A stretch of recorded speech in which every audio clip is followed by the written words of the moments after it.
Assalamualaikum warahmatullahi wabarakatuh. Pertama-tama, marilah kita panjatkan puji syukur kepada Allah Subhanahu wa taala karena telah memberi rahmat kesehatan dan keselamatan hingga kita dapat berkumpul di room Zoom saat ini. Adapun topik yang akan kami bahas yaitu value creation and delivery sequence. Perkenalkan, nama saya Muhammad Fikri Hidayatullah. Nomor NIM saya yaitu 20104114112225. Nah, saya bertugas sebagai moderator pada saat ini. Saya akan membimbing jalannya diskusi ini. Adapun anggota kelompok saya yaitu Nani Firdausiah, NIM 2010411233. Yang kedua yaitu yang ketiga, Ventiana Evilawati, NIM 2010411237. Yang keempat yaitu Diva Brahmantara, NIM 2010411238. Yang kelima yaitu Nawang Wulan, NIM 2010411247. Nah, baik teman-teman, langsung saja kita mulai ke sesi yang pertama, yaitu pembukaan. Marilah kita mengucapkan bismillah bersama-sama. Selanjutnya adalah penyampaian dan penyajian materi. Saya persilakan untuk Nani yang pertama. Saya persilakan untuk membacakan materinya. Kepada Mbak Nani, dipersilakan. Oke, terima kasih kepada Mas Fikri. Jadi di sini saya akan menjelaskan tentang diskusi yang pertama, yaitu choose the value. Choose the value yaitu customer segmentation, market selection, value positioning. Yang B, provide the value, yaitu product development, service development, pricing, surfacing, distributing. Dan yang C yaitu communicate the value, yaitu sales force, sales promotion, dan advertising. Yang A, choose the value. Yang pertama itu ialah customer segmentation. Hal ini merupakan produk untuk mengelompokkan pelanggan berdasarkan karakteristik tertentu. Karakter tersebut akan memberikan kita pemahaman akan pelanggan. Dengan demikian kita bisa memasarkan produk atau jasa ke masing-masing kelompok secara efektif. Tentunya penjualan produk pun dapat meningkat saat kita lancar dalam memasarkannya. Manfaat atau pentingnya customer segmentation dalam bisnis. Yang pertama itu ialah menciptakan strategi marketing yang ampuh untuk bisnis. Di mana di sini dengan customer segmentation kita akan memahami target pelanggan dengan lebih baik sehingga dapat membuat pesanan dan memilih channel untuk komunikasi yang tepat, termasuk juga menciptakan iklan yang efektif. Yang kedua yaitu mendapatkan insight untuk pengembangan produk atau peluncuran produk baru. Kita akan dapat memahami apa saja yang harus dikembangkan untuk menciptakan produk yang sesuai dengan kebutuhan dan keinginan pelanggan. Yang ketiga ialah membantu untuk penerapan harga produk yang ditawarkan. Memahami karakteristik segmen juga dapat memberikan kita gambaran akan daya beli konsumen. Yang keempat yaitu mengembangkan strategi untuk menciptakan relensi. Adapun dapat merancang berbagai strategi yang dapat membuat pelanggan kembali membeli produk kita.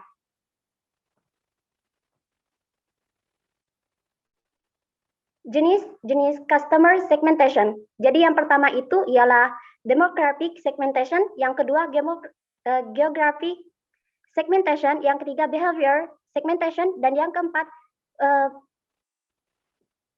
psychographic segmentation. Dan selanjutnya yaitu market selection. Oh my gosh. Jadi pemilihan pasar adalah proses memutuskan pasar mana yang akan diinvestasikan dan dikejar. Salah satu kriteria utama yang harus diingat dalam melakukan pemilihan pasar adalah potensi pertumbuhan pasar, yaitu apa potensi pendapat perusahaan untuk tumbuh dengan berinvestasi di pasar tertentu. Hal lain yang perlu diingat untuk memilih pasar adalah tujuan pemasaran, yaitu memasuki pasar tertentu, misalnya peningkatan pendapatan sebesar 5%. Penting juga untuk parameter selain potensi pertumbuhan seperti ukuran pasar untuk setiap pasar. Proses pemilihan pasar dapat dilakukan dengan langkah-langkah sebagai berikut. Yang pertama itu ialah tentukan tujuan atau sasaran pemilihan pasar. Yang kedua, tentukan parameter yang akan digunakan untuk pemilihan pasar. Yang ketiga, ialah lakukan penyaringan awal pasar. Yang keempat, lakukan investigasi rinci dari screening ini dan daftar pendek yang paling sesuai. Dan yang kelima, evaluasi pasar yang dipilih dan pilih satu atau dua. Oke, selanjutnya kita bacakan oleh Mbak Nawang. Dipersilakan untuk Mbak Nawang. Ya, selanjutnya langkah-langkah pemilihan pasar. Proses pemilihan pasar dapat dilakukan dengan langkah-langkah berikut. Yang pertama, tentukan tujuan atau sasaran pemilihan pasar. Yang kedua, tentukan parameter yang akan digunakan untuk pemilihan pasar. Yang ketiga, lakukan penyaringan awal pasar. Dan yang keempat, lakukan investigasi rinci dari screening ini dan daftar pendek yang paling sesuai. Dan yang kelima, evaluasi pasar yang dipilih dan pilih satu atau dua. Contoh market selection. Misalnya, Anda ingin meluncurkan merek coklat lama di pasar baru. Pertimbangkan pertanyaan yang akan Anda tanyakan pada diri sendiri sebelumnya memilih pasar tertentu. 1. Jelaskan akankah penjual Anda tumbuh, yaitu apakah ada cukup permintaan untuk coklat di pasar. Setelah Anda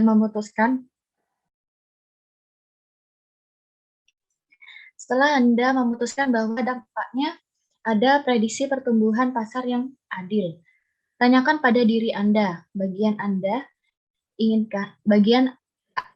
yang Anda inginkan dari pasar, yaitu tujuannya Anda memasuki pasar, misalnya mencapai target 100 SKU di minggu pertama. Anda juga dapat menguji pasar beberapa batang coklat dan memeriksa jumlah yang terjual dan penerimaan atau kesukaannya. Anda kemudian dapat memilih pasar yang menggambarkan penerimaan maksimum dan karena potensi pertumbuhan maksimum.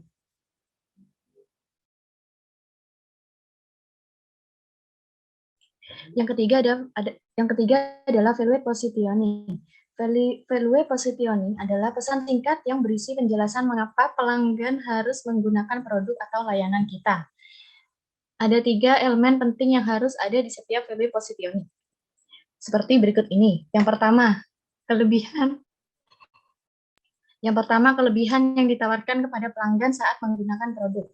Yang kedua, manfaat apa yang akan diperoleh pelanggan setelah menggunakan produk. Dan yang ketiga, alasan mengapa pelanggan harus memilih produk tersebut dan apa yang membedakannya dari pesaing. Nah, cukup untuk Mbak Nawang. Selanjutnya dibacakan oleh Mbak Fenty.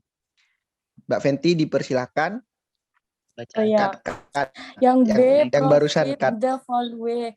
1. Produk development. Produk development adalah proses untuk mengembangkan dan melakukan perubahan pada sebuah produk. Setiap perusahaan harus menggabungkan kreativitas, penemuan, dan ide untuk mengembangkan sebuah produk yang bisa terus disukai pelanggan. Ketiga hal tersebut tergabung dalam produk development. Ada beberapa aspek yang biasanya terdapat dalam sebuah proses produk development, antara lain desain, engineering, manufacturing, distribusi, market positioning. Marketing dan penjualan, ada beberapa tanda yang bisa menunjukkan kapan sebuah perusahaan harus meluncurkan produk baru atau melakukan produk development. Yang pertama, pertumbuhan melambat. Kedua, permintaan berkurang. Ketiga, pelanggan berharap perubahan besar. Keempat, ada kompetitor baru. Kelima, kompetitor mulai meninggal pasar. Tahapan produk development. Yang pertama, mengumpulkan ide. Yang kedua, evaluasi ide. Yang ketiga, menjaga ide. 4, riset dan pengembangan. 5, promosikan produk.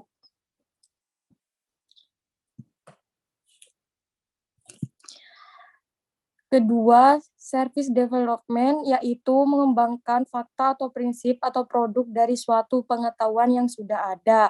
Contohnya melalui penelitian. Penelitian ini tercipta teknologi baru yang akhirnya dikenal dengan R dan D, riset dan development. Ketiga, searching making adalah kegiatan yang dilakukan untuk menemukan sumber barang dan jasa yang dibutuhkan perusahaan. Umumnya, searching merupakan subbagian dalam suatu proses pengadaan, sedangkan procurement berkaitan dengan kegiatan logistik untuk memperoleh barang atau jasa dengan fokus untuk menggunakan pemasak terbaik serta harga yang sesuai untuk barang-barang tersebut.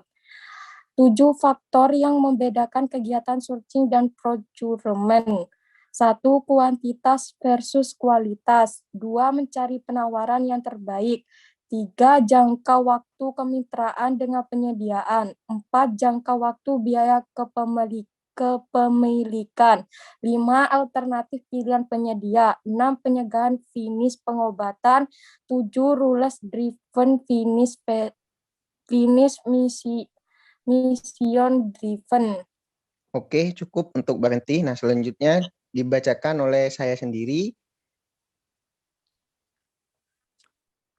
Untuk yang keempat yaitu distributing servicing.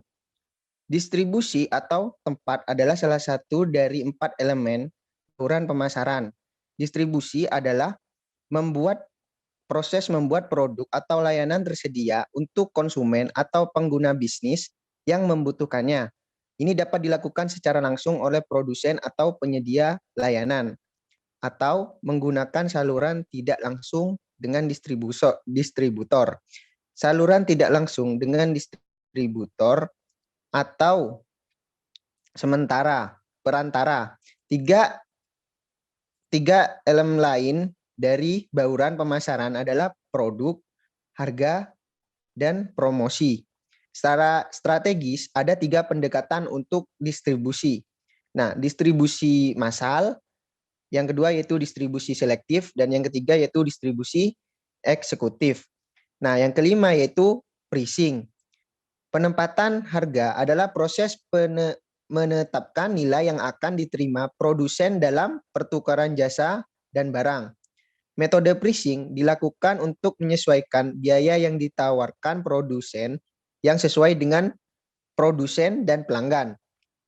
Setiap pelaku bisnis memulai bisnis dengan motif dan niat untuk mendapatkan keuntungan. Ambisi ini dapat diperoleh dengan metode penetapan harga suatu perusahaan. Saat menetapkan biaya produk dan layanan, hal berikut harus dipertimbangkan identitas barang dan jasa. Yang pertama yaitu biaya barang dan jasa serupa di pasar. Yang kedua yaitu audiens sasaran untuk siapa barang dan jasa diproduksi. Dan yang ketiga, total biaya produksi atau bahan baku, biaya tenaga kerja, biaya mesin, biaya transit, biaya persediaan, dan lain-lain. Yang keempat yaitu elemen eksternal seperti aturan dan regulasi pemerintah, kebijakan, ekonomi, dan lain-lain. Nah, tahapan produk development yang pertama yaitu mengumpulkan ide, yang kedua yaitu evaluasi ide, Yang ketiga yaitu menjaga ide. Yang keempat, riset dan pengembangan. Yang kelima yaitu promosikan produk. Nah, selanjutnya yaitu strategi penetration pricing. Nah, beberapa contoh penggunaan strategi penetration pricing adalah layanan streaming atau Netflix, Spotify, dan lainnya. Bisnis makanan dan minuman dan juga bank. Yang pertama yaitu layanan streaming. Menurut Intelligent Note, Netflix adalah salah satu bisnis layanan yang menggunakan penetration pricing sebagai strateginya. Yang kedua yaitu bisnis makanan dan minuman. Kalau pergi ke supermarket, pasti kamu sering lihat ada orang yang membagikan sampel makanan gratis kan? Ternyata hal tersebut adalah salah satu contohnya strategi penetration pricing. Kalau puas dengan apa yang dimakan atau diminum, pelanggan akan secara otomatis membelinya. Nah, yang ketiga yaitu bank. Di awal peluncurannya, mereka memberikan penawaran bebas biaya administrasi untuk nasabah setelah sekian lama. Akhirnya mereka mengenakan biaya admin bulanan. Nah, oke, cukup sekian dari saya. Selanjutnya dibacakan oleh Mas Diva. Mas Diva, dipersilahkan. Oke, baik.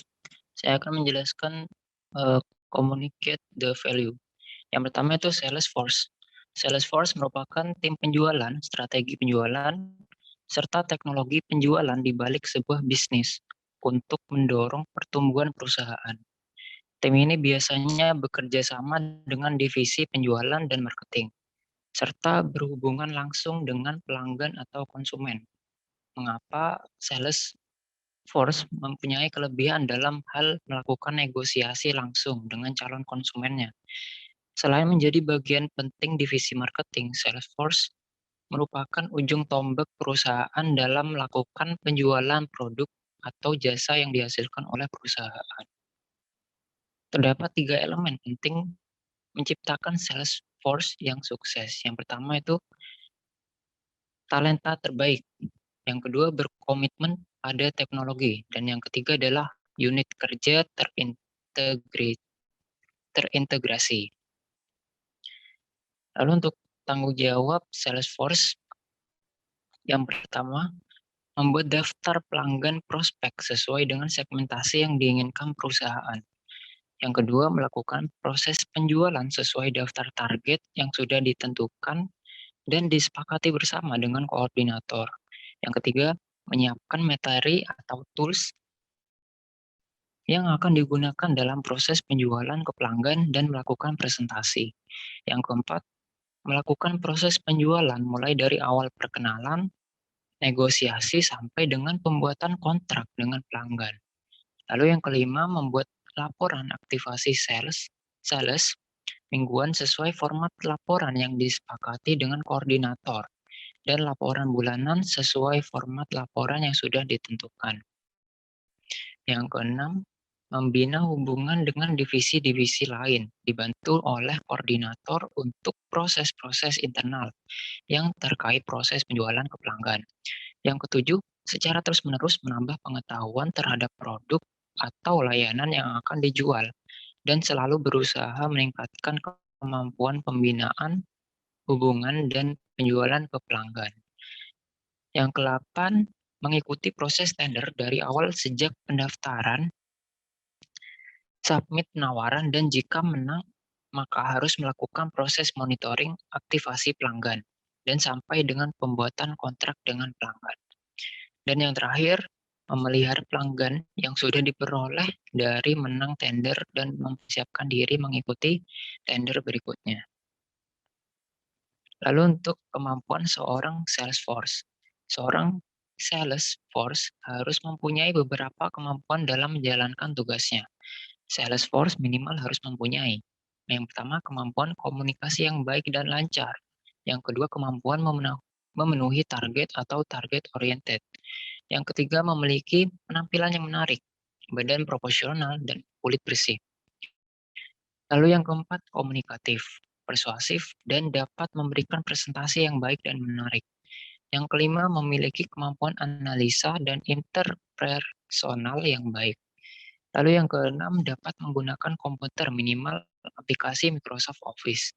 Yang ketujuh, memiliki sikap optimis dan niat juang yang tinggi. Dan yang terakhir, dapat bekerja di bawah tekanan. Oke, cukup Mas Diva. Selanjutnya dibacakan oleh Mbak Nani. Mbak Nani dipersilakan untuk membaca. Oke, terima kasih. Untuk yang terakhir yaitu sales promotion. Sales promotion atau promosi penjualan adalah salah satu tips marketing yang biasanya digunakan untuk memperkenalkan produk baru, menghabiskan produk lama, dan tentu saja menaikkan angka penjualan. Umumnya, sales promotion berlangsung sementara, ditujukan untuk menaikkan minat pembeli terhadap produk dan dilakukan oleh perusahaan saat momen-momen tertentu saja. Salah satu penyebab lain brand melakukan sales promotion adalah persaingan ketat di pasaran, terutama jika brand penjualan produk yang serupa dan sedang banyak dijual oleh brand lainnya. Perusahaan dan brand bisa memiliki peluang untuk menarik perhatian konsumen dan melakukan promosi.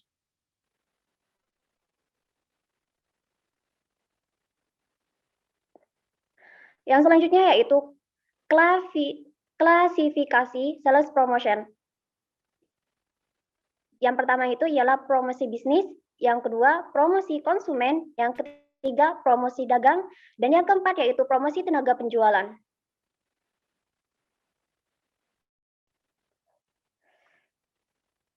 Oke, jadi di sini peran dari sales promotion itu ialah sebagai berikut. Yang pertama itu ialah sebagai short termism.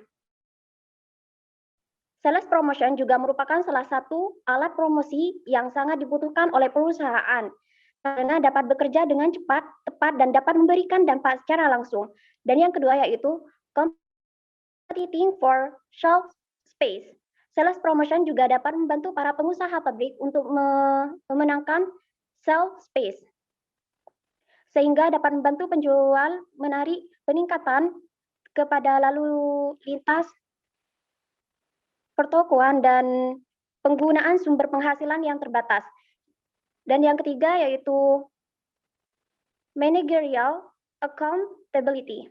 Adanya suatu peningkatan tekanan terhadap manajer pemasaran atau lebih bertanggung jawab akan pengeluaran mereka. Kegiatan sales promotion juga dapat mempermudah manajer dan pemasaran dalam menghitung segala pengeluaran, karena hasil dari aktivitas sales promotion dapat dihitung lebih cepat, tepat, dan tentunya lebih mudah digunakan perusahaan. Dan yang selanjutnya yaitu brand performance. Kemajuan yang saat ini semakin berkembang adalah kemajuan teknologi yang memungkinkan penjual untuk menyampaikan daya guna merek atau produk yang dipromosikan dengan lebih efektif. Dan yang terakhir yaitu brand expansion. Keputusan yang harus dibuat oleh perusahaan oleh konsumen hanya berdasarkan suatu tingkat karena kualitas dan jenis merek yang semakin meningkat pula. Sales promotion juga dapat membuat para konsumen lebih mudah dalam menentukan suatu bentuk keputusan untuk membeli produk tersebut. Cukup untuk Mbak Nani. Selanjutnya dibacakan oleh Mbak Nawang. Mbak Nawang dipersilakan. Contoh sales promotion. Yang pertama hadiah gratis, yang kedua sampel gratis, yang ketiga diskon, yang keempat voucher atau kupon, yang kelima giveaway, dan yang keenam buy one get one free. Next. Yang ketiga advertising. Advertising merupakan suatu penyajian materi atau pesan secara persuasif kepada masyarakat melalui media massa yang bertujuan untuk mempromosikan produk ataupun jasa yang dijual oleh perusahaan. Advertising ialah jasa periklanan yang berguna untuk mengekspresikan peluang sekaligus mendramatiskan mendramatisasi produk yang dijual oleh perusahaan melalui penggunaan percetakan dengan warna yang berseri, supaya dapat menarik perhatian konsumen atau pelanggan. Advertising merupakan media yang sudah tersebar luas yang dapat memungkinkan produk yang dijual oleh perusahaan dapat terjual dan dipesan berulang-ulang oleh konsumen. Iklan juga dapat memungkinkan para konsumen untuk menerima sekaligus membandingkan pesan yang disampaikan dengan pesaing lainnya. Advertising adalah suatu usaha yang bergerak di bidang periklanan. Advertising tidak bisa lepas dari yang namanya ide, karena untuk membuat iklan membutuhkan ide yang bagus dan kreatif. Advertising juga menyediakan jasa untuk membuat konsep percetakan maupun penempatan iklan. Next. Tujuan advertising. Adapun beberapa tujuan utama dari kegiatan advertising atau periklanan yang diantaranya sebagai berikut. Yang pertama, untuk menyadarkan para konsumen sekaligus memberikan informasi mengenai suatu produk atau jasa perusahaan. Yang kedua, untuk menimbulkan rasa suka pada diri konsumen terhadap produk ataupun jasa yang dihasilkan oleh perusahaan. Yang ketiga, untuk meyakinkan kebenaran tentang apa yang ditunjukkan dalam iklan sekaligus menggerakkan konsumen untuk berusaha memiliki dan menggunakan produk atau jasa yang dijual perusahaan. Oke, cukup untuk Mbak Nawang. Selanjutnya dibacakan oleh Mbak Fenty. Mbak Fenty dipersilakan untuk membacanya. Fungsi advertising, satu, sumber informasi dengan iklan dapat membantu masyarakat untuk memilih alternatif produk yang lebih baik atau yang lebih sesuai dengan kebutuhannya. Artinya, iklan dapat memberikan informasi yang lebih banyak daripada yang lainnya, baik tentang produknya, distribusi atau tempat pembeliannya, atau informasi yang lain yang mempunyai kegunaan bagi masyarakat. Dua, kegiatan ekonomi. Periklanan mendorong pertumbuhan perekonomian karena produsen didorong untuk tetap memproduksi dan memperdagangkan produk untuk melengkapi kebutuhan masyarakat yang terus berkembang. Tiga, membagi beban biaya. Periklanan membantu terciptanya skala ekonomi yang besar bagi setiap produk, sehingga menurunkan biaya produksi dan distribusi per unit atas produk tersebut, dan pada akhirnya memurahkan harga jualnya kepada masyarakat. 4. Sumber dana media. Periklanan merupakan salah satu sumber dana media yang menunjang media untuk tetap eksis. Munculnya banyak media membuat persaingan semakin ketat. 5. Identitas produsen. Melalui kegiatan periklanan, masyarakat akan mengetahui produsen. Ada perusahaan dalam iklannya menonjolkan perusahaannya. 6. Sarana kontrol. Melalui kegiatan periklanan, masyarakat dapat membedakan produk-produk sah dengan tiruan. Fungsi prospek konsumen mengenai manfaat dari produk atau jasa yang ditawarkan. 2. Membangun dan mempertahankan identitas perusahaan. 3. Meningkatkan lebih banyak. 5. Menarik konsumen baru untuk mengganti konsumen yang hilang.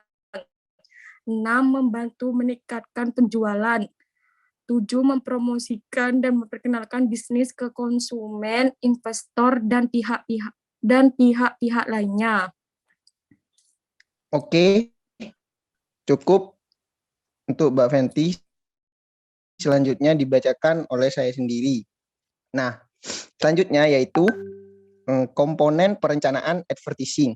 Perencanaan periklanan harus sejalan dengan perencanaan marketing atau marketing planning.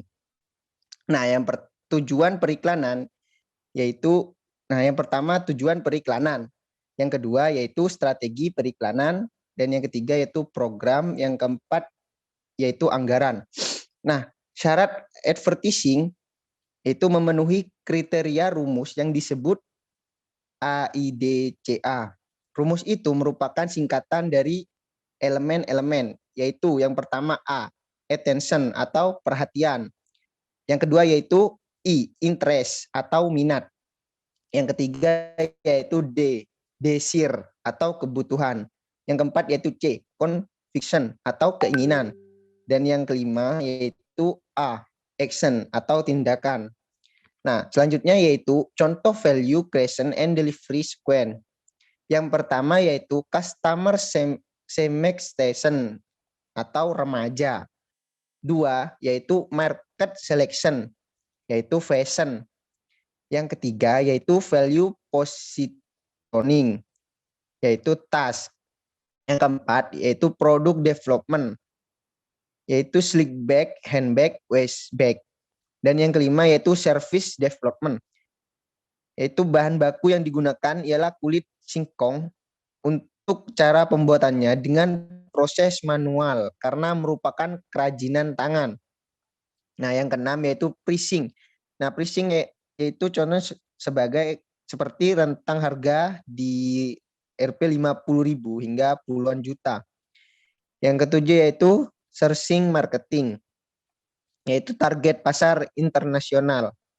Dan yang ke-8 yaitu distributing servicing, yaitu online dan offline.